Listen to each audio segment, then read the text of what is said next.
Good evening, and thank you all so much for coming. My name is Chris Sable, and I'm the Executive Director for the Vail Symposium. I have a little bit of housekeeping before we get on with the main program. And I would like to start by reminding everybody to put your cell phones into the silent mode, so you're not that person we all look at in the middle of the program. We've all been guilty and had that happen to us at some point in our lives, so thank you so much for doing that. I think most of the people that are here are familiar with the symposium, but I'm sure we've got some newcomers. We do have some brochures at the table at the back and over on the side over here where the food was.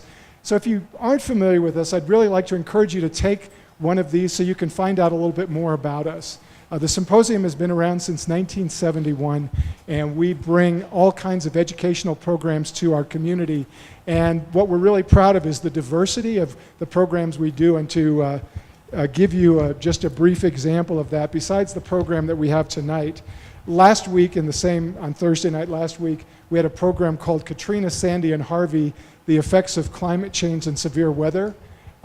We had a program next week with Patrick Kennedy on mental health, but he has had to cancel, so that program is going to get rescheduled at some point. But then our next program is on April 6th. It's with Joe Cirincione, who heads up an organization called Plowshares out of Washington, D.C. The program is called Dodging the Nuclear Bullets.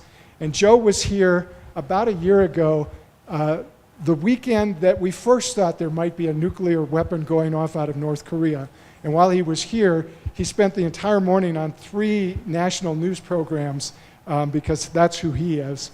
And then he gave that program. So much has happened in the last year, and it's in the news every day, that we've decided to bring him back and for us to find out what he thinks has happened in the last year and what we should be concerned about moving forward. Tomorrow, a continuation of this program is a program called Impossible Truths. It's a workshop. It's 3 hours. It goes from 4 to 7. And Karen will talk a little bit more about that in her introduction. But if you're interested in that, there's still room available. You can sign up. Tickets go up $10 after midnight tonight. So we encourage you to sign up early. Anyway, we couldn't bring all of this program. Oh, and April 7th is our last program of the season. Gary, I can't get them all in. And it's a sampler of consciousness program. So it's going to be an all-day program with 4 speakers on a variety of consciousness topics. And there's more information here or on our website. So we hope you can join us for some of those programs. We are furiously putting together our summer program and getting those dates set and our venues set. And we will announce that sometime in May, and these brochures will be coming back out. So if you're not on our mailing list, just go to our website and sign up, and then you'll get this. Anyway, we couldn't do all of this without the support of our sponsors and our donors. Tickets cover about 14% of the cost to bring all these programs to our community and to keep the cost affordable, which is really important to us because we want everybody to be able to partake. So I want to thank a few key people that make that happen. I want to thank the town of Vail, the Vail Daily, Vail Resorts, Epic Promise, and the Antlers at Vail. I also want to thank Dale and Jeannie Mosier, who have underwritten our entire winter season of programs. I want to thank Gary Gilman and Julie Stokeson, who've underwritten our Consciousness series. Jim and Bobby Rue and Holly and Buck Elliott have underwritten tonight's program. Could we give all of those people a round of applause?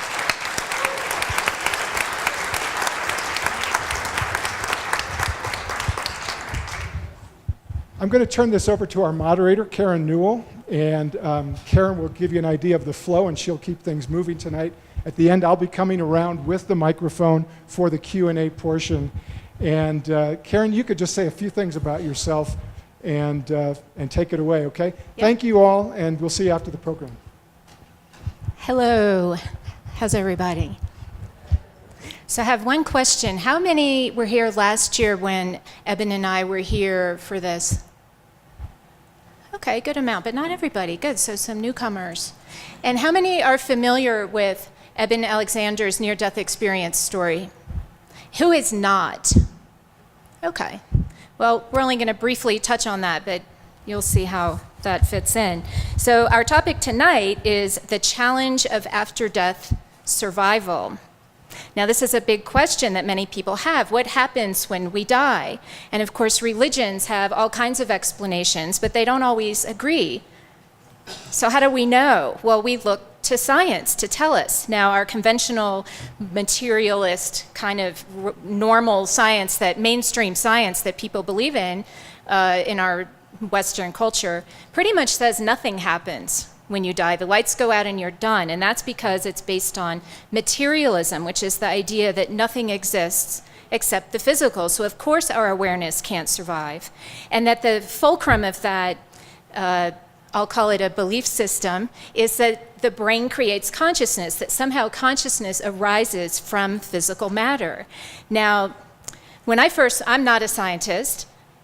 I totally believe that our awareness exists after we die. But when I met Dr. Alexander, he, of course, had an amazing near-death experience. He's a neurosurgeon, an academic neurosurgeon who spent a lot of time at Harvard. So he was hardcore academic. And then one day, after some back and neck pain, he found himself in the hospital with a rather severe case of bacterial meningoencephalitis, and it basically shut his neocortex down. So he couldn't have really had any type of hallucination according to modern medical science, but he had this amazing kind of cosmic spiritual experience that when he came back to this world really made him flip his beliefs. And when I first met Eben and he was telling me how the brain doesn't create consciousness and he was so excited about all of that, it was very interesting to me because I didn't understand why anyone would believe that, but he told me that that was the fulcrum of the materialist belief system and that is not a proven fact. In fact, there's no evidence at all that proves the brain creates consciousness, and yet that's what our entire society is kind of based on. Social policies and everything. We keep religion and spirituality out of our schools, out of our government, and we pretend like there's nothing that exists but the physical. So Eben had this amazing experience that turned him around, and that just goes to show you how personal experience is so key. So if you're a scientist who hasn't had an experience and looks at the evidence, you form your opinion based on that. Now, what's so interesting to me is a lot of those scientists, being very general here, if there's some of you in the audience, very general, but many of those scientists who claim nothing happens when we die actually don't even read the scientific literature on that very topic because they've already convinced themselves that it can't be true. That's a belief system. That's no different than a religion. So us lay people, all of us lay people in the audience, we need to start realizing that our scientists aren't necessarily working with fundamental truths. They're working with their own assumptions. And so this is important because, again, all our social policies, education, government, hospice care, all of this pretends that our awareness doesn't continue. But what's so interesting is, of course, Eben, I've just given you a little information about him. He wrote the book Proof of Heaven, and he wrote a second follow-up book called The Map of Heaven, and together we co-authored his third book, which all the books are available over there, called Living in a Mindful Universe.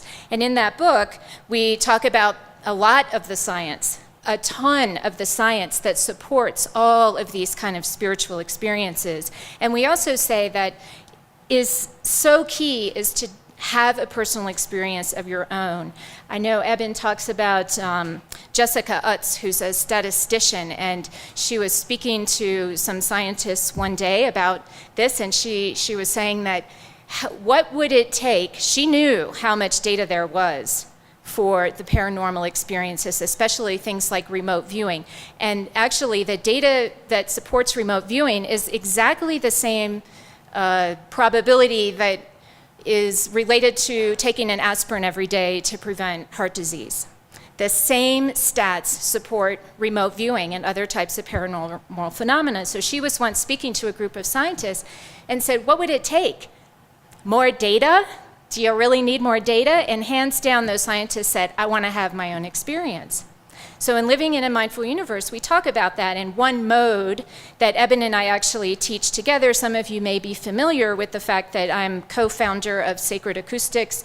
We create different types of audio technology to help people get into expanded states of awareness so they can find out firsthand. I know there's some Sacred Acoustics. Raise your hand, any Sacred Acoustics users? Yahoo! So you guys know you can use sound and plenty of other methodologies to get into your own state of expanded awareness and really find out for yourself what is going on with the other realms. Now, Marjorie, she is a professor, a tenured professor at the University of Oregon. She's recently retired, but she was there for more than 35 years. Her specialty was in research on rehabilitation medicine, had multiple millions of dollars grants from NIH to study all of this. But in 1987, what really changed how she looked at all of that research and work that she was doing is she had her own spiritual transformative experience during a meditative experience, not a near-death experience like Eben's, but just simply meditation, which is something we can all do. And so she has worked into her study research on end of life, near-death experiences, reincarnation, Reiki, and other forms of energy healing. So here we have a hardcore neuroscientist, former materialist herself, who has found just from the data and her own personal experiences how this stuff is real. So what's very exciting is we're at the fulcrum of a pretty amazing paradigm shift. And that is that more and more scientists are starting to get on board with this concept. And when they do, we're going to start to see different kinds of things happening in our world, different ways of educating people, different ways of realizing there's more to our world than just the physical. But you could listen to me all day long about all this. I'm not a scientist. Nobody pays attention to people like me when we talk about what happens when people die. We want scientists to tell us that it's true. And so that's what we're very excited to have tonight from Marjorie and Eben. Tomorrow we'll be going much more in depth on some of these topics. We're just going to be able to kind of hit the surface. Now the evening will unfold. I'm going to ask them some prepared questions, and then we'll leave about a half an hour at the end to take questions from you guys. So we're going to start with Marjorie. Now she wrote a book about all of this. It's called Infinite Awareness, and sadly, the bookstore was not able to get that book, but it's available on Amazon, yes? So we're going to have her start. Now, in your book, you say that you set out to see what other scientists had to say about phenomena, about mystical experiences, end of life, reincarnation. How are these topics actually researchable by scientists, and why does that stand up to scrutiny when we're used to thinking, no, you can't prove anything like that? Right, and I think that that's one of the fundamental questions of most skeptics. They say, you can't really do research on, for example, near-death experiences. And so what I want to start out with is simply saying a tiny bit about what we call the scientific method in scientific inquiry. And what we do in scientific inquiry is we first do careful observations about some phenomena. And then after we do those careful observations, we say, can I perhaps create some sort of a hypothesis, some sort of theory about what is causing that phenomenon? And I will then give you an example with near-death experiences. And then once we have our two hypotheses, we then create experiments to try to predict one outcome for one hypothesis or the other. And once you have actually done many, many experiments that you have replicated multiple times across multiple labs, then usually one of those hypotheses stands up as the one that has the most evidence supporting it. That's how we do science. And then we say that was supported in our scientific court in a certain sense. So what about near-death experiences, for example? Can you do that with near-death experiences? So here's an example of the research that is out there in very good journals like The Lancet again, by Pim Van Lommel, Bruce Grayson, Peter Fenwick, and others. So what they do is they do something called a prospective study, which is the gold standard of studies in science of this type, where they bring all the patients with cardiac arrest into a network of hospitals. They then look at their EEG and see that it is flatlined. They have no activity in their cortex. Their heart has stopped for over 40 seconds, and then you know the EEG will be flatlined. Then those that survive, they interview them afterwards, and they say, what happened? And they find out, as you probably know if you've read this literature, that many of these people, while their cortex was not functioning, were hovering above their body and their awareness, watching everything happening in the operating room or in the emergency room. Now, if you have two hypotheses, one being the materialist hypothesis of consciousness, that neurons create your consciousness, then that doesn't explain these phenomena. And because enough studies have been done and replicated, I think the research actually points to the second hypothesis, which is that consciousness is fundamental, that it's independent of the activity of neurons in our brain. So I think I want everyone to know that actually scientists are doing this work very, very carefully that points to consciousness being really much more than the product of neurons in our brain. All right, thank you. So Eben, you are especially, in addition to your own near-death experience, of course, after you came out of that, you had not read the literature, just like many of those more closed-minded scientists. But after your experience, you did start looking at the literature. And I know you were especially fascinated by the research out of University of Virginia that looks at past life memories in children. So can you tell us a little bit about that and maybe give us a fun example? Well, yes. It's true, before my coma as a materialist neurosurgeon, I paid no attention to the scientific literature on reincarnation. But it turns out it's a very fascinating literature, and the group at UVA, the group I'm most familiar with, has really been studying that since the late 1960s. And what happened was Dr. Ian Stevenson, who is the head of psychiatry at UVA, a very well-trained and very open-minded psychiatrist, was contacted by various families who said that their child seemed to remember living in a life before this lifetime. And of course, he thought, as any kind of right-thinking, rational-minded psychiatrist of the 1960s, that he would simply investigate these cases, and of course, he would always find the answer. And he thought the answer would be, no, there's no reincarnation here. Here's where the information came from. But the surprise was that he found that many of these cases were very strong. That it was, and the best explanation was that the child was actually reincarnated. And the scientists who study this are extremely careful about doing this kind of homework. And remember that a lot of their work started long before the internet. And so kind of looking back and trying to find evidence of the past life of someone who might have been just an ordinary person could be fairly difficult, but they would go the distance, and they would actually find enough clues to be able to track it down and determine that, in fact, that child seemed to be reincarnated. Now, they now have more than 2,700 such cases. I mean, it's not just an occasional, oh, this is interesting. I mean, we're talking about a huge body of information. Now, in about 35% of those cases, you actually have a birthmark on the child that is in the same position of a mortal wound caused by bullet or spear or what have you in the previous lifetime. That's a huge percentage. And how physically does that happen? Well, I promise you that physicalist, materialist-minded neuroscientists would say it's impossible, and they would deny it. They would not even study the literature. But if you study the literature, it's there. Now, one beautiful case that I'll only go into very briefly, but there's a book about it. It's called The Soul Survivor. And I highly recommend this book. It's been heavily studied by Jim Tucker, who's the current head of DOPS, and by other people, scientists who are very interested in these reincarnation stories. And in this one particular story, this little boy, James Leninger, at about age 2.5, started having nightmares where he would say, "Plane on fire, little man can't get out."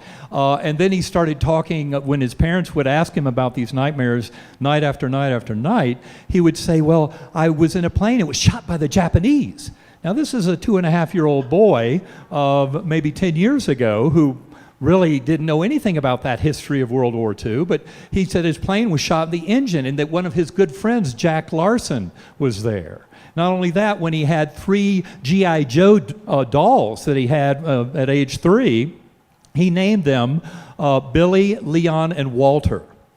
And he told his parents when they asked about the names, he told them that those were the names of 3 of his friends who had gone to heaven before him. back when he was shot down by the Japanese. Well, when the parents started doing a little homework and they heard their little boy talking about flying off the Natoma, now this boy had no idea that airplanes could fly off of boats, but he said, I flew off the Natoma in a Corsair. This is all information that he had no way of knowing. And so it turns out, and I promise you, there's so much more to this story. It's just an incredible, so read The Soul Survivor if you want to learn more. But it turns out that the more homework they did, they ended up finding out that there was a ship called Natoma Bay. It was a Casablanca-class escort carrier in the Pacific involved in the Battle of Iwo Jima. And what they did is in researching that, they went to one of the reunions of some of those pilots, and they met Jack Larson, the very same man who was wonderful friends with this boy in the previous life. And it turns out that the 3 names of those G.I. Joe dolls were the 3 other pilots who were killed before he was killed. I mean, it's absolutely shocking when you start getting into all these details. And when you have case after case after case, it shows us that obviously we need a far bigger window of understanding to explain consciousness and the relationship of the brain and what our lives are all about here. So thank you for that. You know, what's real funny about those G.I. Joe dolls is they had the same hair color as the men he named them after. Pretty amazing. So what is that, you know, many people will say, critics, it's very easy to say, well, those kids are just making it up. Their parents coached them somehow because they wanted to get attention. There's all these excuses that people make, you know. They say, you know, you just want publicity, just a coincidence, all kinds of ways people explain them away. Now, I would imagine that some of those people aren't looking at the literature, but even some who do, they won't believe it. They explain it away. And Marjorie's going to tell us, you know, what convinced you that that data was actually viable? And I want to say, first of all, that when I was writing my book, Infinite Awareness, and I came to look at research on reincarnation, that was the hardest thing for me to even look at, because I knew it couldn't be true as a neuroscientist. And especially when I saw that a wound from death was actually there in the child in their next life. It was like, oh, give me a break. I know about genetics. So it was amazing for me then to start reading the careful studies by Ian Stevenson and other colleagues of his. So I just want to talk a little bit about the way they do this research, because that is the key to show how carefully they actually research these subjects. First thing they mention is that these children are typically 2 to 3 years of age, like James Leininger was, and therefore they haven't had a chance to hear much about the rest of the world, but they're making actual information available to their parents about another place in probably the same country very often, where they lived, all the details of the place, things about relatives, what they looked like, things about their own self and their own habits from a previous lifetime. So that's the first thing, they're very young. Secondly, you can't do a prospective study like you can with near-death experiences on reincarnation. So the next best thing you can do is do what we use in the legal system for crime cases, which is you do very careful interview techniques. So what you do is you only use first-hand witnesses that have talked to this child and gotten information directly from the child. So this is the parents, the siblings, the aunts and uncles, etc. Those are the only people you listen to, as well as the child themselves. The next thing you do is you go and, before the parents have actually even looked for a previous identity for the child, you actually see if you can interview the child and the parents, look at all the things they state about their previous identity that they think they have, and then you yourself try to do the research and find that family. Then finding the family, you go ahead and interview them to see if what they believe is the case for this particular previous identity is matching what the child said. And you also go and you note all the landmarks the child talked about, all of the places they said they were, etc. And then you line those things up together and you say, if the child made 32 statements that were supposedly true, were they verified by the previous family? And typically, it's somewhere between like 86% of the statements that the child made and maybe like 95% are actually verified and true. So skeptics will still say, excuse me, that's not enough. Maybe the child has multiple personality disorder. Maybe that's what it is. Well, Ian Stevenson was a psychiatrist, as you heard from Eben. He could tell whether children had multiple personality disorders. They did not. They also said, well, maybe the child just wants more attention from their parents, so they're going to make up these stories. Well, what Ian Stevenson reminds us about is, first of all, you have to show that the child actually needed more attention, and secondly, that, in fact, that this is a good way of actually getting more attention from the parents, and he showed that in the vast, overwhelming amount of these cases, the children did not need more attention. And then he said, another thing that people say as skeptics is, it's just the culture. You know, these are from India typically, and those people, they already believe in reincarnation.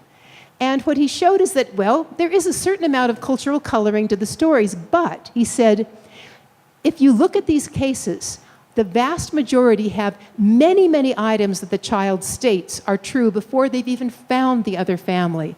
And there is no way that you could imagine that these children could actually just culturally be making this sort of thing up and the parents just going along with it, when then you actually verify like 32 different things the child says related to a previous identity that actually lived and died as they said they died. And finally, other people say it's just a coincidence that somebody like that lived. And coincidence, that's all. And he says it goes beyond the bounds of credibility to believe that another person lived in a city or a town maybe 120 miles away that was exactly like what this child is saying, if you think it is just a coincidence that they actually made that information up. So he says, look, I can't prove reincarnation, you can't prove that, but when we get case after case after case, 2,700 cases plus now, the body of the evidence proves to us in a way that individual cases will never do, that there is a high statistical significance that this is actually real.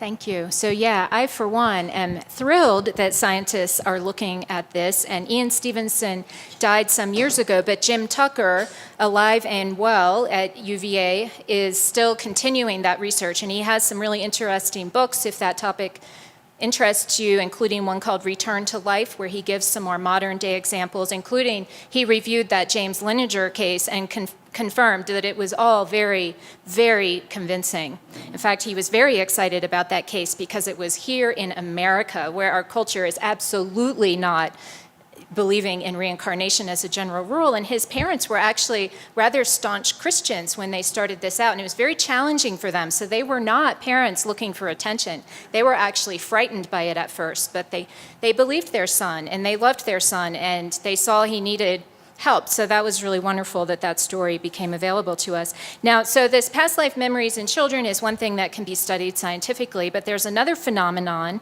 that is can be termed as terminal lucidity, and this is where people who have dementia or Alzheimer's or something like that, where they don't remember who they're talking to, they're very confused, close to death, close to when they actually die, many of them come back with these amazingly lucid kinds of things. And Eben's going to tell us a little bit more about that. And certainly when you talk to hospice workers and to nurses who care for those who are passing over, they very commonly have experiences they witness that give them evidence that it's not just the end of the physical body, that it's not that simple, that there's something more of a soul that seems to be involved. It's not uncommon for those as they approach death to have visions of seeing loved ones who are there to escort them over. Now, of course, you might say, well, obviously that's a hallucination, and yet there's far more evidence to suggest that it's a very real encounter. Now, the most striking of these are those that Karen just referred to, the cases of terminal lucidity. And they're not that uncommon. In fact, we met a hospice worker in England a few months ago who told me she believes that roughly 98% of her patients demonstrate some form of terminal lucidity at the end. That's a higher number than you normally hear, kind of accepted figures out there in some studies. For example, in Alzheimer's, it's maybe 5 to 10% of them will demonstrate some of it. A lot of it has to do with the open-mindedness and kind of the worldview of the observer, of the scientist or doctor or nurse who is making the observation. But I'll share with you just one beautiful story that was actually such a case. reported in Time magazine by an orthopedic surgeon whose last name was Haig, H-A-I-G, back in 2007. It's an absolutely lovely account of a man who had metastatic cancer.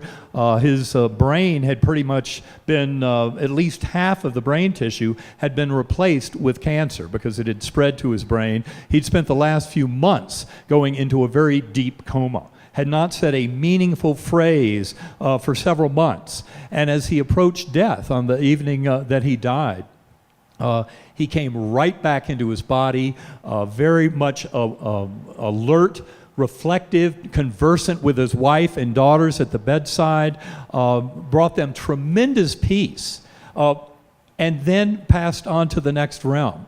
And it often happens in the setting where people see the souls of departed loved ones who are coming over to escort them. Now, that particular case, just like so many of these, has absolutely zero explanation in our modern conventional Western medicine.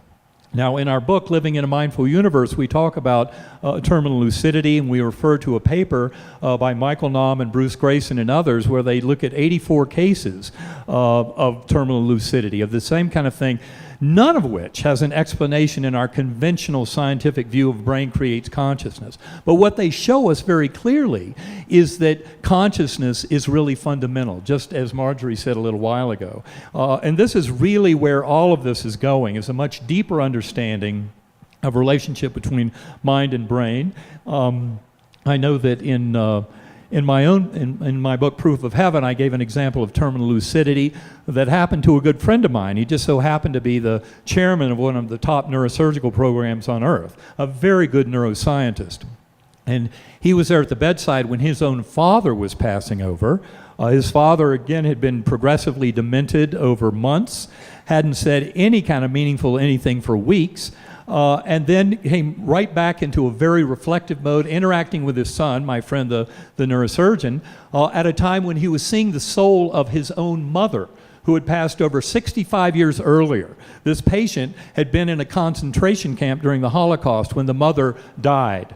And now her spirit was back to welcome him over. So right when he gained this great clarity and reflection, communication with the son at the bedside, is when he saw the soul of his mother. And my friend was absolutely convinced of the reality of her presence there, even though he did not see her with his eyes. He could tell from everything going on in his father, which completely violated everything he thought he knew about brain, mind, and consciousness, showing the reality of consciousness being primordial. Terminal lucidity is a very common example of this that shows us that the materialist model that says that it's birth to death and nothing more, that the brain creates consciousness, is absolutely false. Ooh, perfect timing. So I imagine there's people in the audience here who have had these kind of experience where you've been with a relative or someone close to you who's dying. Has anyone had this where someone has come back? Yeah, a few. There's always a few. And we believe it's more common than that because we're so used to just medicating people at the end of life and making them comfortable, and they're not really allowed necessarily to experience these kinds of things. So these are like anecdotes. There's story after story after story, and scientists are used to saying, well, that anecdotal evidence, we can't count that because it's somebody's story. We can never prove that. But I think there is actually evidence, and how do we know it's not just a hallucination of a dying brain? And how can we show that that actually can be proven scientifically, Marjorie? Yeah, I think that that's a really interesting question. And I think the first thing I even want to say is that if you have a friend who's a real skeptic about end-of-life experiences or terminal lucidity, simply ask them to go on what is called PubMed. It's our national archive of all medical literature, and type in the word terminal lucidity in a search, and they will find the articles there that support this. I think that's a really critical thing, and including our next topic, which is the other end-of-life experiences that I want to talk about just briefly now, and that is, again, when you have a relative who actually tells you that their mother has just come into the room to greet them, and she's going to be taking them away. Has anybody had that sort of an experience with a relative or something like that? Do I see some hands going up? Yes, I see some hands going up. So here is the interesting point. There are physicians carefully looking at this research. And Peter Fenwick from England is an MD that has carefully been doing these studies. And again, now he's doing these prospective studies again, where he goes into, in this case, in one of his studies, 3 different hospice and nursing homes, and he trains all of the staff there to actually carefully interview the patients and document everything that is happening to them as they get toward the end of their life. And then he actually notes across all of these facilities what are the typical characteristics that he finds. Now, here are just a few interesting ones that I'm going to tell you one particular case. He often sees, for example, people saying that they saw light around the person as they were leaving their body. Another one is clocks stop and watches stop at the moment the person dies. But typically what happens is maybe a week or so before the person dies, they actually see a loved one from the other side. Here's one story from one of the caretakers from one of the facilities. She said, I was relatively new to actually doing hospice care. And there was a 97-year-old woman that was clearly beginning to decline. And she said one day while they were working in a room with her, she starts talking. And it's as if she's talking to somebody else. They don't see anybody in the room. She's not talking to them, but it's a relatively long conversation. After the conversation is over, they look to her and they say, who were you talking to? And she said, oh, that was my sister Alice. They said, she died 6 months ago, and she said, she told me that she's coming back tomorrow at 2:30 p.m. to take me. And they didn't say anything, but at the end of her shift, and when the woman went home, she thought, I'll see what happens tomorrow. So she came back to her shift the next day at 2 p.m., and she asked her coworker, is the woman still alive? And she said, yes. And she said, but she is beginning to fail. And so her coworker said, I know you're a new hospice worker, so I will be with you during this transition with this woman so that we can both be there together and support her. She said at exactly 2:30, the woman opens her eyes, she smiles, reaches out her hand and says, Alice, and then she passes away and dies with a smile on her face. So those are the cases that Peter Fenwick has collected from facility after facility after facility. And the point is, how could she have known she was going to die exactly at 2:30? And in that moment of death, how could they know that she would then be saying Alice, as her sister clearly in her own vision was coming to take her? So can I prove that that was true? I can't prove it in that individual case, but when I see case after case after case like that, it again begins to build the information that says maybe this is more than just circumstance or a hallucination of the brain. I think it's much more than that. Who's starting to become a believer? If you weren't already. It's pretty fascinating. So Eben, before you had your coma and did your big turnaround, you were a neurosurgeon. You dealt with people in altered states of consciousness all the time. You heard stories like this probably with some frequency, and I expect you kind of ignored them. I want you to tell us a little bit about how you responded to such stories before your own personal experience, and then how you would address them now. Well, I would like to think that I'm an open-minded person, and a good scientist should be open-minded in their observations and trying to make sense of the world around them. But I must say, in retrospect, after my coma especially, because that was a very big wake-up call, but I look back on some of the events of my life, and especially some of my patients who were trying to educate me, and yet I think I really needed a bigger thumping, and that's what I got with that meningitis. But just to give an example, and this is one that I do share in the book, Proof of Heaven, but I had one family that I knew quite well. The mother had actually been a patient of mine with a benign brain tumor, but then the subject at hand here was really the daughter. The daughter had breast cancer, now had metastases of that cancer to her brain. She was very afraid of dying. That was something that just really tortured her, and especially because she had young children, and she was only in her late 20s or so. This just seemed to be horribly unfair to her. And then one night, she had a dream. And in this dream, she saw her father. Her father had already passed over. But the thing that really got her attention was how real this dream seemed, much more real than the standard dream. And he came to her with this beautiful sense of warmth and welcoming and comfort, and told her there was absolutely nothing to fear, and that he was looking forward to seeing her again, but that it wouldn't be for some time now. The interesting thing was she described so perfectly how he looked and how he was dressed. And when she told her mother about this, she said he had on this kind of unusual yellow shirt, and he was wearing a fedora. What in the world is that all about? And the mother was just smiling because she realized this was a deep part of the message. You know, when we hear things like that, or we have that kind of a dream, we question it. We think, well, that's just my wishful thinking. You know, that's just what I want to believe. That's my imagination, that I would see my departed father there who was giving me such a beautiful gift. And that's why it's worth paying attention to the details, because that yellow shirt and the fedora, when she told her mother about that, she said, oh my gosh, that's what he was wearing on our honeymoon. And our baggage got stolen on the way back from our honeymoon, so we never saw that fedora and that shirt again. But we used to chuckle about it because of a little private joke they had, and they never mentioned it to the daughter.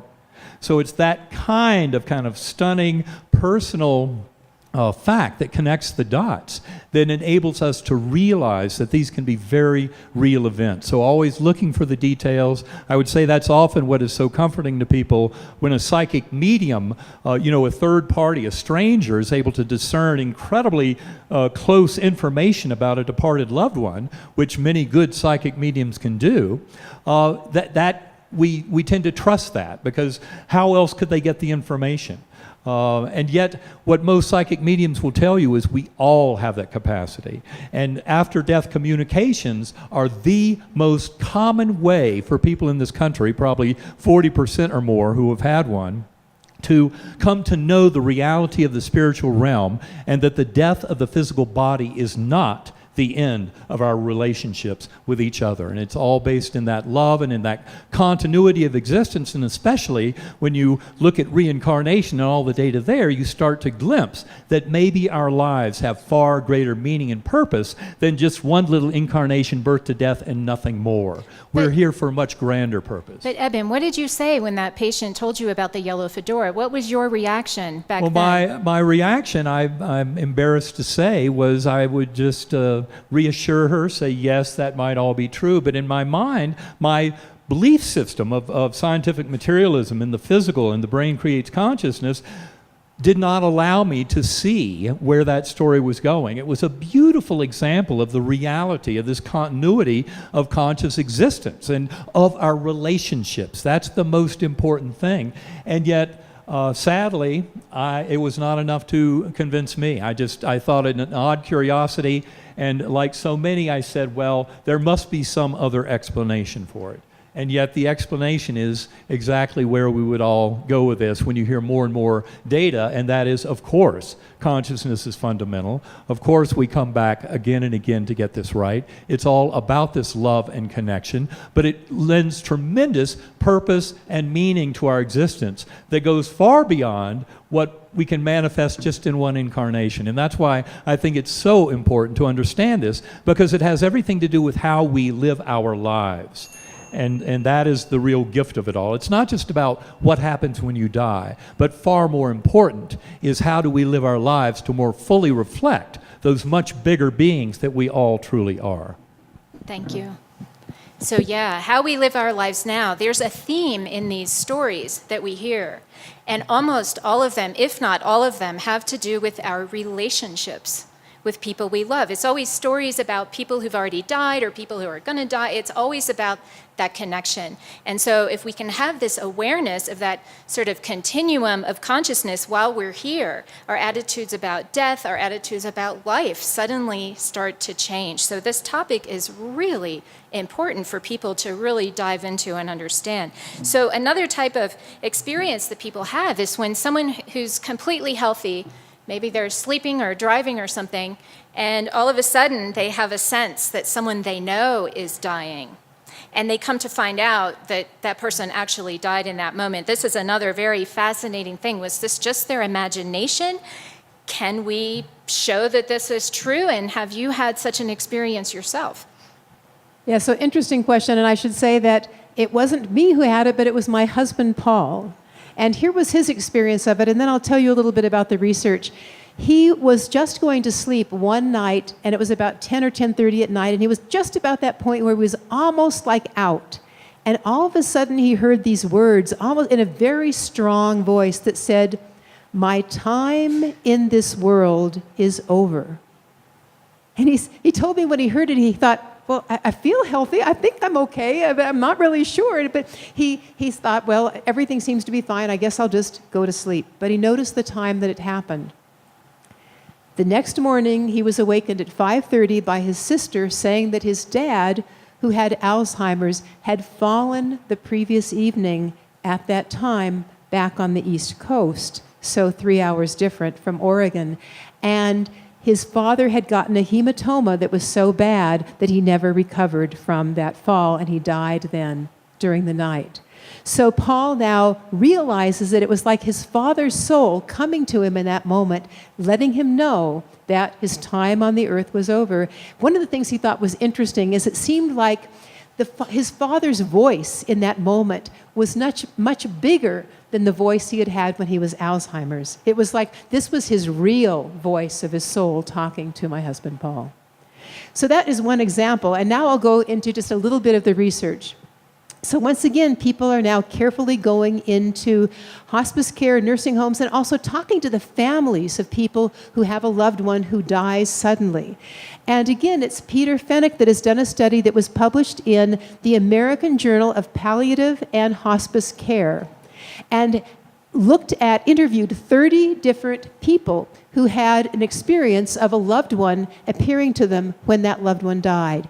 They carefully document the cases, and they showed that in all of these cases, they found that in something like, I think it's like 70% of the cases, this happened within 30 minutes of the person dying, that the person actually came to them in a vision. Here's one of the cases that I found particularly amazing to me. One young man, he was a son-in-law of a father-in-law who had cancer. He had stomach cancer. And the father-in-law had had the stomach cancer for a number of years and was now in a hospital being operated on for the stomach cancer.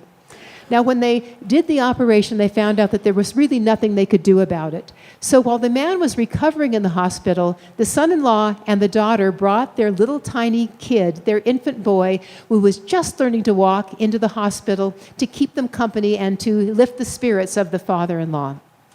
He loved watching the little baby as he was trying to learn to walk on the linoleum floor of the hospital. He was slipping around everywhere. And then finally, when he was recovered enough, he said, look, I don't want to stay in the hospital. I want to go home and die at home. So the next few weeks after he had gone home, they would come over to visit him regularly, and they would bring their little grandson. And he loved that grandson. He had so much fun. His spirits were really lifted every time he saw them. Now, they were told by the hospice care people that the father-in-law probably had about 2 weeks to live. So one night, they're back home. They live like in separate villages about 7 miles away. When they go to bed at night, they think, everything is fine. And they have the little boy in a crib next to their bed. And suddenly, the son-in-law wakes up in the middle of the night. And he doesn't feel like he's sleepy at all. He's not fatigued. He's not in any dream state. He's wide awake. And he sees his father-in-law at the foot of the crib of his young son. But something's different. The father-in-law isn't emaciated like he was from all that cancer. He was looking very, very healthy and radiant. And the father looks over at the son-in-law and he says, don't worry. He says, I'm just here to say goodbye to the little boy. He noted the time on the clock when that happened. And the next morning, he just went back to sleep. He said it was such a sweet moment, he didn't think anything of it. But the next morning when he wakes up, he talks to his wife and he says, at like 2:30 in the morning, this event happened to me. They don't have a telephone, so nobody could have called them during the night. Later that day, somebody contacts them and says at exactly that moment, his father-in-law passed away. So one beautiful example of the father-in-law coming to them in spirit and the little grandson that he loved so much, and saying that final goodbye. So once again, one story may not be enough, but story after story, carefully documented and categorized, makes me, as an originally materialist neuroscientist, begin to think twice and say, maybe this really is real. Thank you. So there's also countless stories of what can be called after-death communication, which isn't necessarily right when they die, but anytime. It could be months, years later, and many people want to have that happen when they have a loved one. And that's one thing that when Eben and I are teaching our workshops, we usually have an experiential part where we play the sacred acoustics audio technology, and pretty much without fail, at least a couple people in the audience, when they get into that expanded state, have a visitation from their deceased grandmother or mother or child, and it's a very emotional thing. And so you can actually create these experiences. In fact, 2 years ago, we were here with William Peters, who founded Shared Crossing Initiative. He actually teaches people protocols on how to create those experiences when you have someone close to you who is in that death process. And so we can really start to not just wait around for these things to happen and say, how come my grandmother hasn't come to me? We can use our free will and take the ball in our hands and actually make these things kinds of start to happen. Mediumship is another topic where certain people are able to get into that state. There's actually scientific evidence on mediumship that is actually quite stunning. We talk about it in our book, Living in a Mindful Universe, and in tomorrow's workshop, Eben's going to be talking a lot about that mediumship research and a lot more research from both Marjorie and Eben that's related to all of this, as well as their own kind of personal anecdotes that got them thinking. And it won't be a rehash of Eben's near-death experience, but he has some other kind of amazing experiences he had that he never told anyone until after his coma. So we're going to get to hear some of that. And I think it'll be really quite fascinating. So our last question is for Eben. And what is wrong with you people is what I want to know. Why do you think most mainstream neuroscientists, neurosurgeons, what have you, are so resistant to exploring this expanded view of consciousness? What's wrong? Why don't they believe this stuff? What's it going to take? Well, I think part of the answer begins when you look at the history of the scientific revolution. Go back 400 years and look at Galileo Galilei and Francis Bacon and Isaac Newton, Giordano Bruno, and brilliant men who wanted to determine the laws of causality in the physical world. Now, if they treaded anywhere into the territory of mind or consciousness, they were on the hallowed ground of the church, and they risked being burned at the stake, like Bruno indeed was, just for his observation that distant stars might be suns that might have planets, and there might be life on them, and the church didn't like that. He got burned. And in fact, Galileo was under house arrest for the rest of his life because of some of what he was saying. And yet, the reality is what they were looking at then is the material world, the physical world. And if that's what you're looking at, you can study it very deeply, but don't expect it to lead you to any knowledge about other things. For example, the nature of consciousness. Now, one thing that in this whole 400 years of the scientific revolution, of course, people were moving away from Newtonian determinism once they got to the realm of quantum physics. That all began in the early 20th century.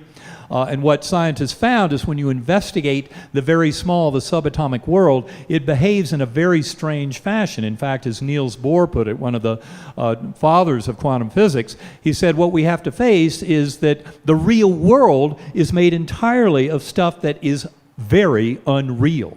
And when you get to studying the subatomic world in quantum physics, that is exactly the case. Now, one thing that many neuroscientists do not acknowledge is the fact that every neuron is absolutely a quantum computer. I mean, this is not a debate. It is crystal clear. That's the world of that subatomic, where the tight positioning of an ion in a channel, the spatial confinement, leads to wide open momentum vectors. I don't want to get too much into the science of it here, because for most of you it's probably not that interesting. But the fact is, what we're actually experiencing is our phenomenal experience, that of consciousness itself. And the brain and mind are very good at tricking us into believing that all that we're experiencing is the world out there. I mean, that's how consciousness is useful to us. But never forget that what you're actually experiencing is a mental model within mind that is supposed to represent a world that is out there. But one of the deepest lessons of quantum physics is there is no objective physical world. It's all dependent on the mind of the observer. What the founding fathers of quantum physics tried to drill into us 100 years ago is that consciousness is fundamental. Whether you're talking about Werner Heisenberg or Wolfgang Pauli or Erwin Schrödinger, they all said the same thing. Consciousness is not derived from the brain. It absolutely must be fundamental. And yet, many quantum physicists of the current era realize that the math and the physics of quantum physics work perfectly well. They support a third of our world economy, all of our GPS systems, cell phones, computers, televisions. Every bit of it is due to the success of quantum physics. And yet when you get down to the nitty-gritty of how do you interpret the message from those experiments, they have no idea. And this is where it gets interesting. This is something Karen and I discuss in great detail in Living in a Mindful Universe, because before you realize that the only thing you've ever experienced is the inside of your own consciousness, and yes, we do seem to have a consensus reality that we share, but in quantum physics you realize that there's not an objective physical world. And it gets especially interesting when you realize that what this is all telling us, as you admit that consciousness is fundamental, is that mind has tremendous power over matter. For example, placebo effect. Just when I was getting to the good stuff. I know how long it takes Ask him Big to talk Pharma about if the placebo effect is real. But We'll yes, talk about that tomorrow. Yes, we will get into that in much more detail tomorrow. But it's just an example of how all of us have the power of mind over matter to influence not only our health, but our entire lives. It has to do with taking responsibility for our choices and decisions in life and coming in touch with that higher soul that binds us all together as one. So just add one thing to why scientists are afraid, because I was one of those scientists that was absolutely afraid if somebody came up to me and started talking to me about spirituality and perhaps consciousness existing after death. I was afraid I was going to catch that from them and I was going to lose my credibility. Literally, it felt like that. And what's interesting is that, Eben just said it is contagious. I noticed that, for example, Bruce Grayson, an MD that studied near-death experiences, says it is contagious in the sense that when he hears the people talking, he begins to feel it. But of course, I wasn't at that stage, and I wanted to stay as far away from those people as I could because, we know that people don't get tenure if they start doing research like this as an assistant professor because of the academy. So I just want to say that usually, as we heard Karen say, you have to have an experience yourself to finally be open to look at the research and say, is it really true? So I think the big lesson is have curiosity. Those people that are skeptical, if you haven't had the experience, of course you can try meditation and binaural beats and sacred acoustics, and you can also go to the literature and see what is out there. Yeah, and I was one of those people you were afraid of. I was one of those people you scared. And from the other end of the spectrum, we're very used to being made fun of and being marginalized and being told we're crazy. But, you hang in there. I fortunately was raised in a family where we just all made fun of each other, so it didn't faze me at all. And I would just say to people, you'll see. So it really does pay to open your mind. And again, Living in a Mindful Universe is available over there. Unfortunately, Infinite Awareness is not. And we also have a small selection of Sacred Acoustics recordings in case anyone's interested in that. And so I think now we're open for questions. And Chris has a microphone, so just raise your hand and he'll Raise your bring hand. it over to you. You'll ask the question. I'll take the mic and I'll go to the next person with their hand up so that you're ready for the next question.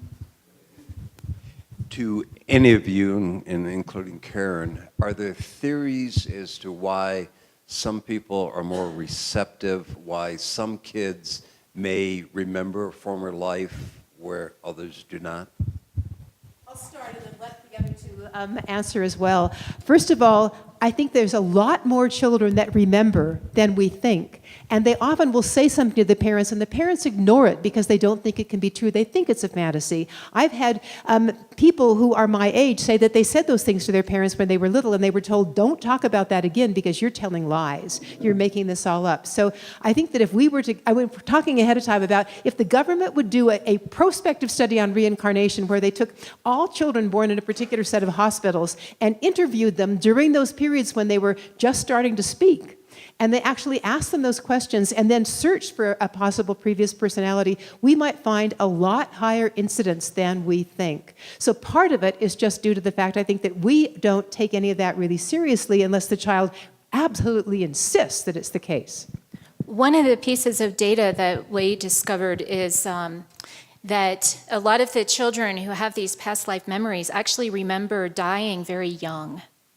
And so there seems to, and possibly violently. And so it seems to be children whose lives, there is some statistical data to support that children whose lives are ended quickly and suddenly, they come back and they remember more because maybe they have more emotional kind of connection to it. Yeah, I would just add, and kind of along the lines of what you're both saying, that so much of it has to do with our beliefs and our cultural beliefs. I often encourage people in groups like this to say, if you have access to a child between ages 2 and 6, ask them where they were before they were here. And I think you can get some absolutely fascinating answers. But as you said, Marjorie, our culture and the parents in our culture are not necessarily wanting to believe that, and for various reasons.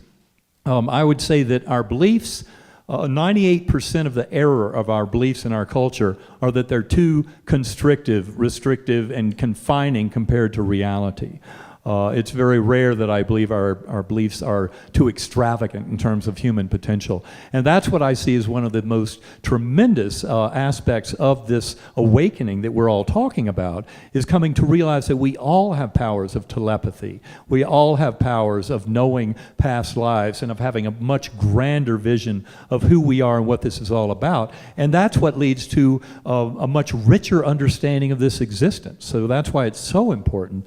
So much of what we talk about with near-death experience and other spiritually transformative experiences is really all about how to live these lives to the fullest, and who we are, how to identify and realize the little voice in my head, the voice of my ego, is not my consciousness. That was a mistake. I think that's the bell.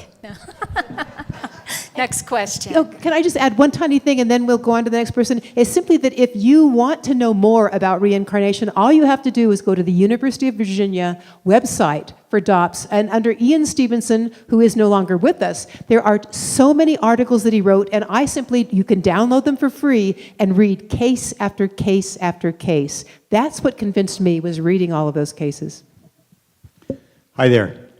I really want to thank both of you for a wonderful, wonderful, wonderful evening.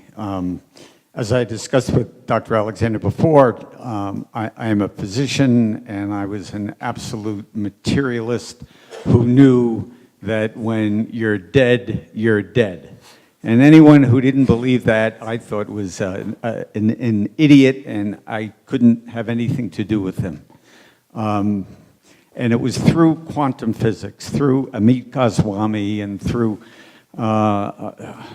Bruce Lipton and the biology of belief, as I said to you, and many, many others that have brought me around to have experiences with my father through a medium, and the realization that there really is a whole lot more to it, and this is just a passing fancy on a journey to I don't know where.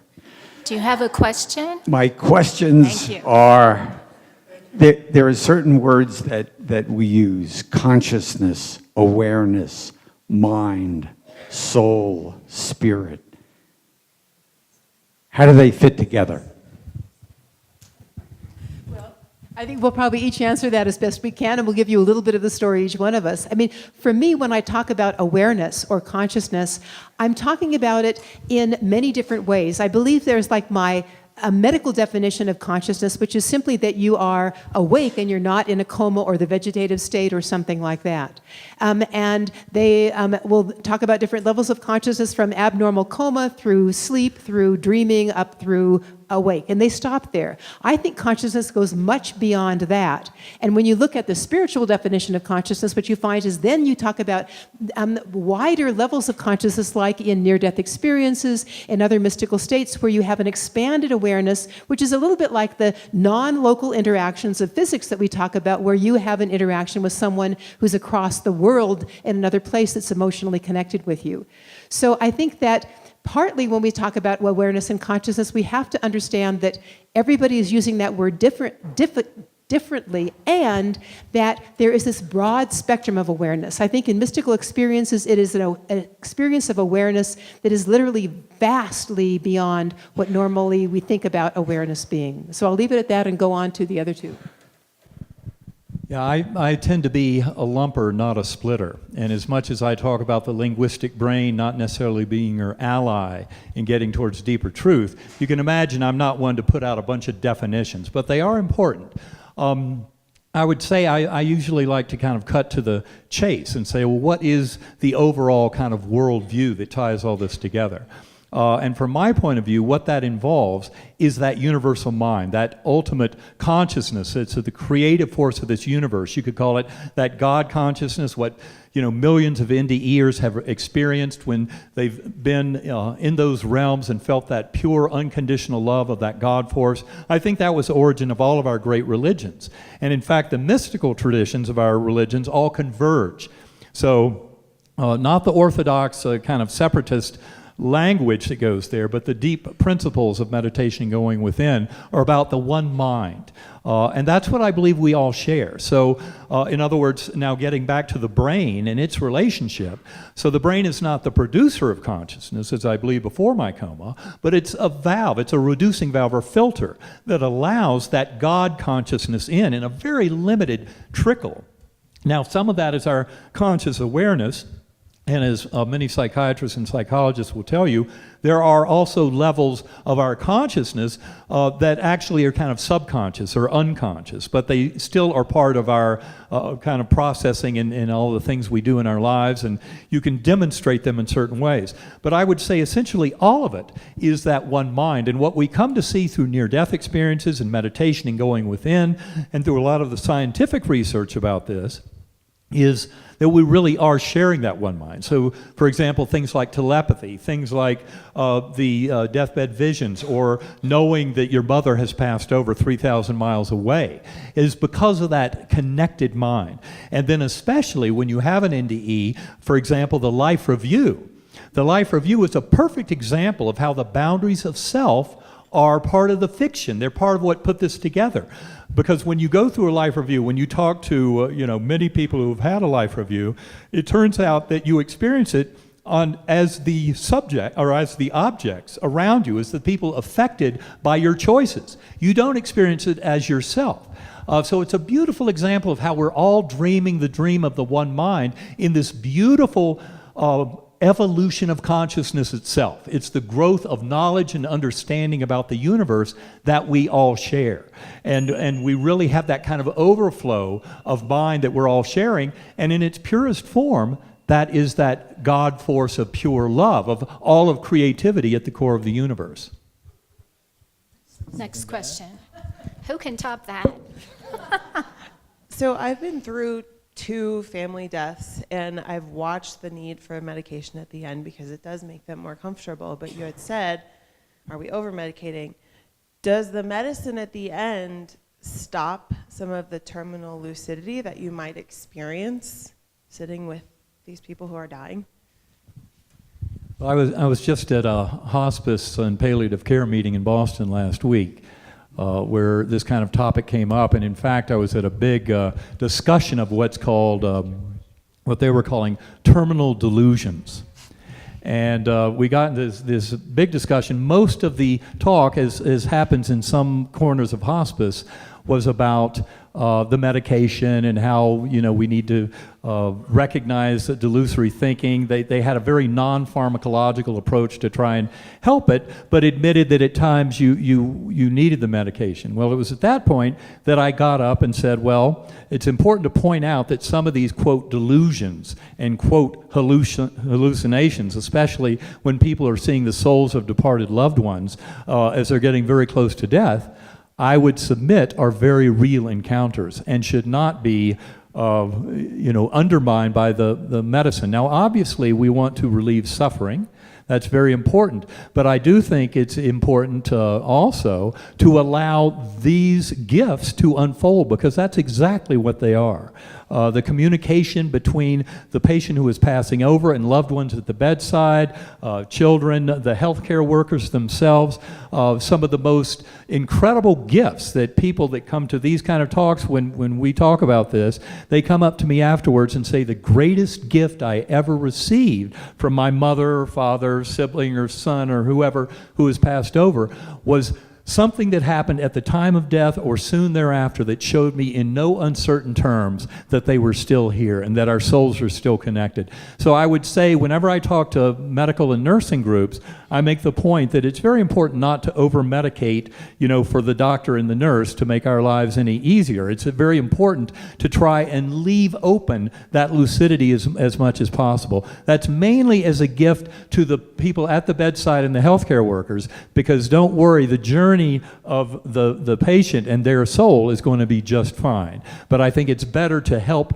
with those left behind if the patient is not completely over-medicated and schnockered on painkillers and anti-hypnotics and all that kind of thing. So there's no absolutes. Yeah, you got to find balance in your specific situation. And I just want to say, just the experience of a few friends of mine who have said that they have had relatives that simply said, I want to have as little medication as possible, just for exactly those reasons. And it can often be a personal choice so that you can really be with your family and your relatives at those last moments. But it's an individual choice. Yeah. Next. Thank you. Is the reason that the Western culture youth do not recall their lives because of social conditioning? What's the percentage of Eastern Indians who believe in reincarnation having recall? Is it a much higher recall in that country than here? And is there a reason for the ones that are remembering to pull forth either knowledge or abilities from past lives? Or is it simply for just becoming more aware and waking their consciousness? So I'll start and then let Eben go on. So first of all, we'll be talking about more of this tomorrow too, but one of the interesting things is that you're right, in India and Sri Lanka and other countries of the East, there are many, many reports of these, but that's partly because the parents are very, very sympathetic to hearing that in the children and willing to actually go and look to see if they can find someone. So that's one thing. The other thing that's interesting is that you do see a carryover of personality from one life to the other in many, many, many of the cases. And that's why I think they're very intrigued by the fact that the current child has the phobias that may have gone with the mode of death of the previous child, or also certain interests and likes and things like that. So there seems to be a carryover as well. Why we don't see it in our current Western society, I think, has a lot to do with our not listening. But I'm willing to listen to what other of the two have to say about that too. But I think that it could be there if we parents were willing to really listen carefully with the children and then begin to look for that. All right, I would say that the children will often volunteer this, and as we mentioned a little while ago, the parents will often say, well, it can't be, and they are not listening to it. But the other point I would make is there's been a tremendous growth over the last few decades, especially due to the work of Brian Weiss and also of Michael Newton, in looking at what's called transpersonal psychology, which is basically the notion that we're much bigger than just birth to death in one incarnation. And a lot of that work has been very helpful at helping people deal with their issues in this life. So in other words, by going through a past life regression, between life regression, that kind of thing, they are able to see features that might have happened in a previous life that are very important to the problems they face in this life. And it's by elucidating the situation in more than one lifetime that you actually can get great therapeutic advance. And so there are probably more than 100,000 people or so who have benefited from these kind of transpersonal psychological approaches. Now, they're not necessarily there to prove the reality of reincarnation, but it turns out that they're extremely practical at helping us to realize that it's best to look at our existence as more than just this incarnation. And I think that's an important part of it. The other thing, to getting back to your original question, has to do with the fact that part of this is actually a physiological process. In other words, children can come into this world and they can have these memories of their past life. But as Jim Tucker and others will tell you, you better be harvesting those memories between ages 2 and 6, because beyond age 6, they start to disappear. And so that's a very important part. So it's not only our culture, but also a process of what I like to call programmed forgetting, that has to do with the fact that to live these lives and have the emotional skin in the game, to learn the lessons we're here to learn and teach, that it's not necessarily suiting for that to have perfect memory of all of your past lives and everything that's led to this point. We're supposed to be a little bit in the dark about it. And that is why we live these lives and have the emotional buy-in and skin in the game and all the loves and also the pain of loss that helps to guide us in learning the lessons we're here to learn.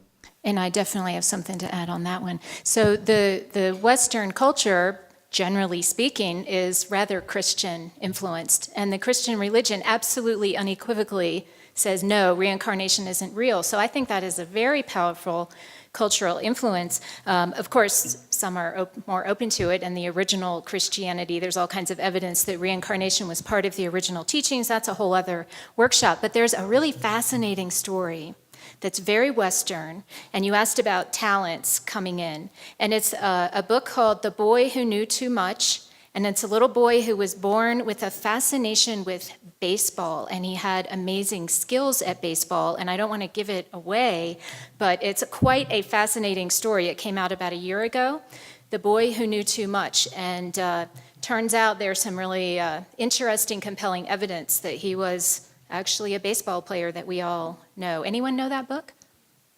The Boy Who Knew Too Much? Check it out. Fascinating.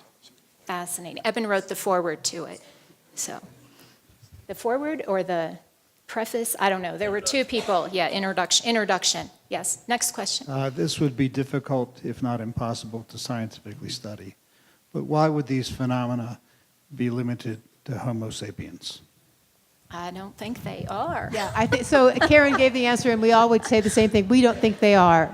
That, in fact, I think that probably, I mean, especially since some neuroscientists now are, and Tononi is an example of that, and Christoph Koch are saying that every single electron, every single atom, every single molecule has an element of consciousness in it. And the more complex the organism, the more consciousness that you might have. But I think we can't limit consciousness to the highest primates and human beings. So knowing that too, I think that all beings, and especially the more complex ones like animals, et cetera, have these same things happening to them. I say that it's very interesting that, again, speaking about mediums, and I should say, when I wrote my book, I did not talk about mediumship because, as a scientist, you just don't talk about mediumship. I mean, it's not real according to scientists. But then I began going to conferences and reading books on mediumship, and I was amazed. And they talk about how so often when a medium is bringing somebody through and the person, they're wanting to hear from one of their relatives that's passed over, and the medium keeps getting like a dog. And I think I'm not sure which medium this was that was saying that. She said, she then explained that the only person that was coming, the only thing that was coming was this black lab. And the woman starts breaking down crying because she had never been married, her parents had died early, and this lab for 18 years had been her sole companion. And the lab was trying to show that woman that he was going to be there for her when she passed over to the other side. So I really think that there is much more for all of these things happening, and we can't get into the animals' minds very easily unless we are a special Yes, psychic you or can. medium. The right person can. The typical materialist can't. Yes.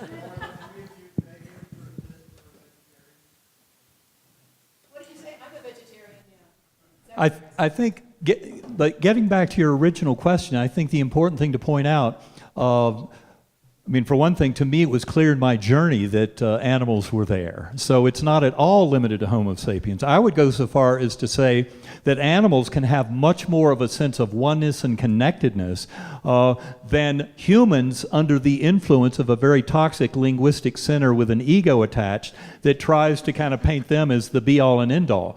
So it really is something that, our linguistic brain, our rational, logical mind is very good for communication about many things, but it is also very misleading about the connection of the one mind and of all consciousness being part of one.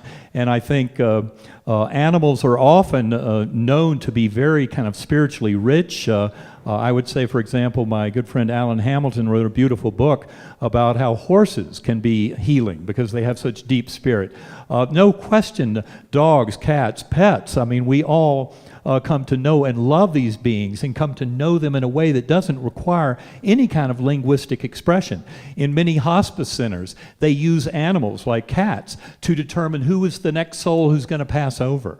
They're very in tune. And so I would absolutely say it's a crime that the science of the mid-20th century tried to portray a picture where only Homo sapiens was conscious, where I would say that very linguistic brain, that rational thinking mind, was the most unconscious part going on.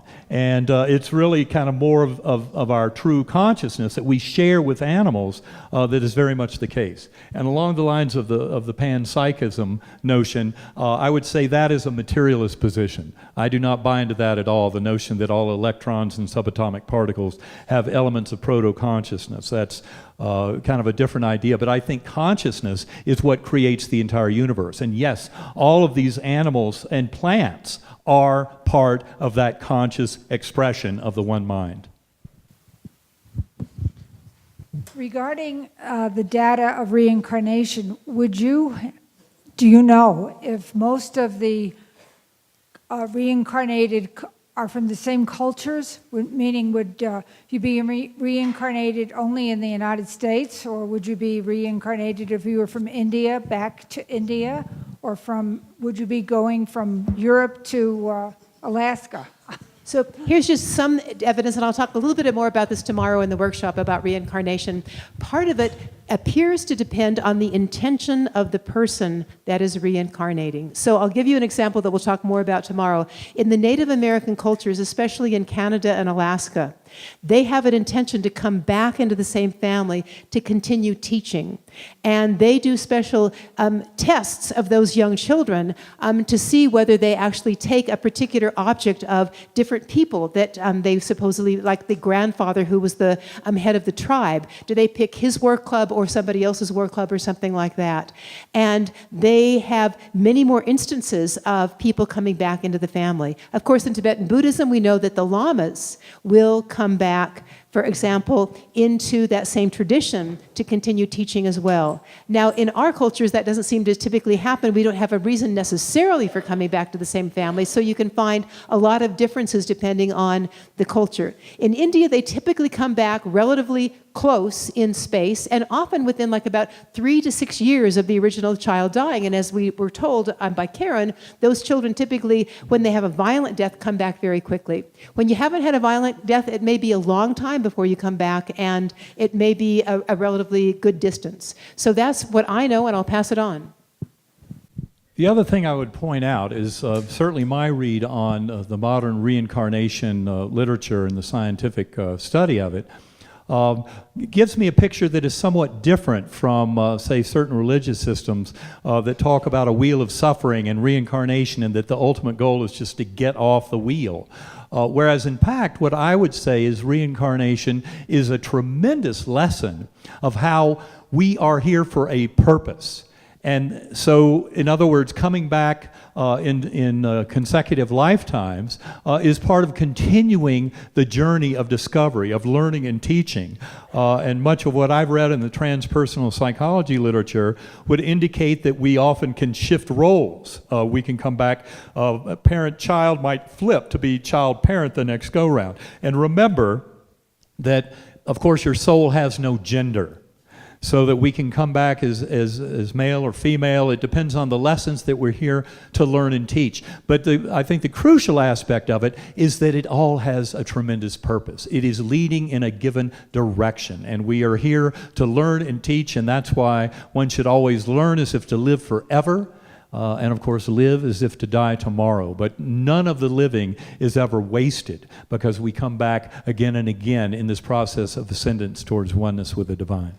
I have read in some literature that certain cultures or races will come back together, say Jews in the Holocaust, have kind of a shared experience and they stay together. But then there's no absolutes. In our book, we talk about Raymond Moody, who you all may know is kind of the beginner of this whole life after death situation back in the 70s. He has an adopted son who is American, but he might have some Mexican, but North American. He talked about he would talk about his family in China when he was a very young boy. So apparently he had some experiences in China.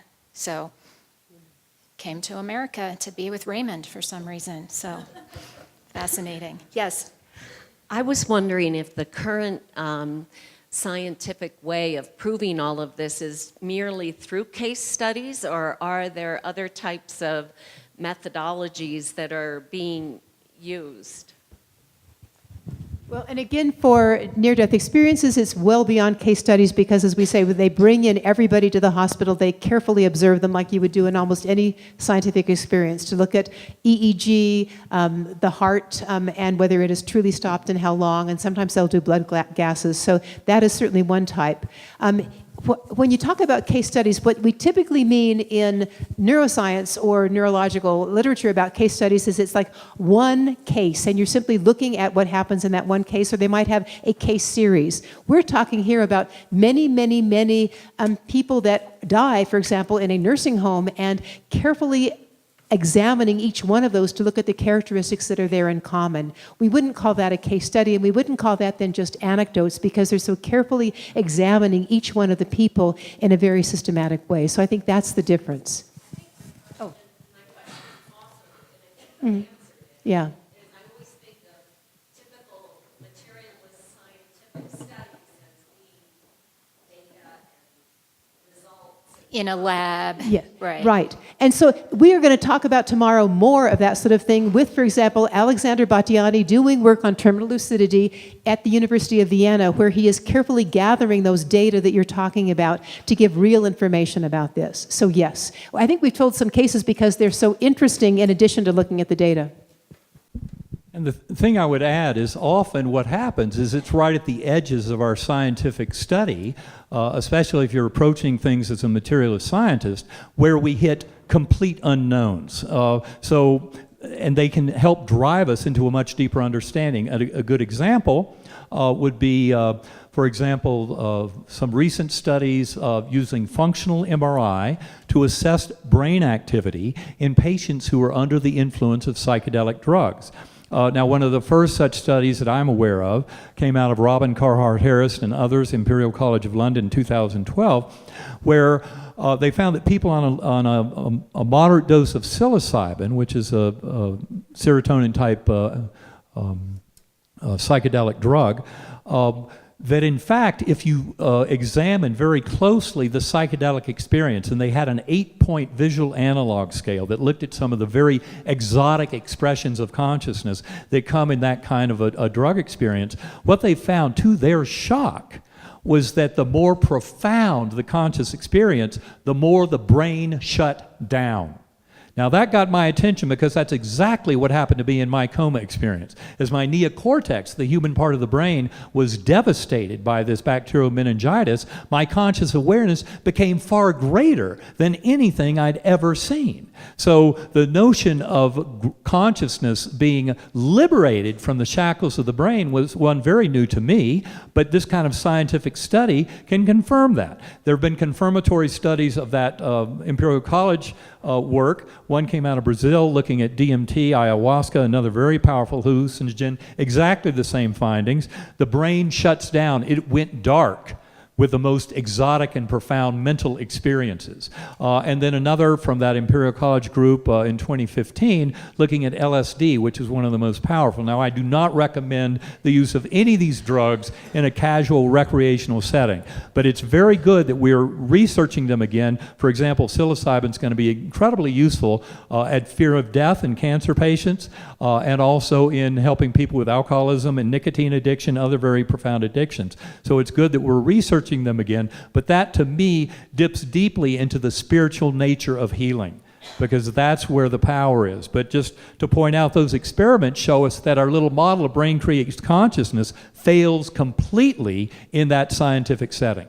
Can I add one more thing?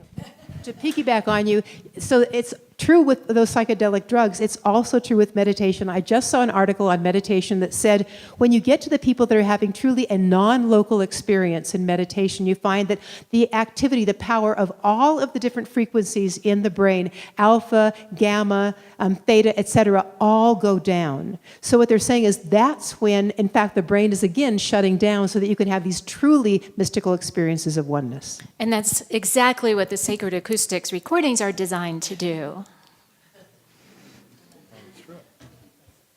Chris, other question? No, that's it. We're That's done. the end. Okay, Do you have awesome. anything else to say? I just want to say thanks, you guys. You have some very complementary but very unique kind of perspectives, and I think that gave everyone a really interesting look at how science can really start to support these spiritual experiences in ways that our Western rational culture can really start to accept. So thank you. And we hope to see you at the workshop. I just have two last announcements. I again want to thank Karen, Eben, and Marjorie for coming to our community to share with us. So there are a lot of people throughout our state and probably throughout the country, but who are also interested in these kinds of topics. And on the 25th, next Sunday, Boulder Bees and Ions are presenting a program called An Afternoon with the Afterlife, Comfort, Connection, and Illumination. It's in Loveland from 1:30 to 5. There are some flyers on the table as you exit if you're interested in that. So we do have Eben and Karen's books here, and again, we apologize. The bookworm will have Marjorie's books because they're en route. They just didn't make it in time. But if you would like to meet with them, if you get a book and you'd like to get it signed, all three of them will be at the tables over there. We'd love for you to, you can go through the book selling line and then line up behind there. If you're here, you could really help us out if you would take your trash, because we've got to get this all picked up and out of here in about 40 minutes. Thank you so much, and be careful going home. Thank you all.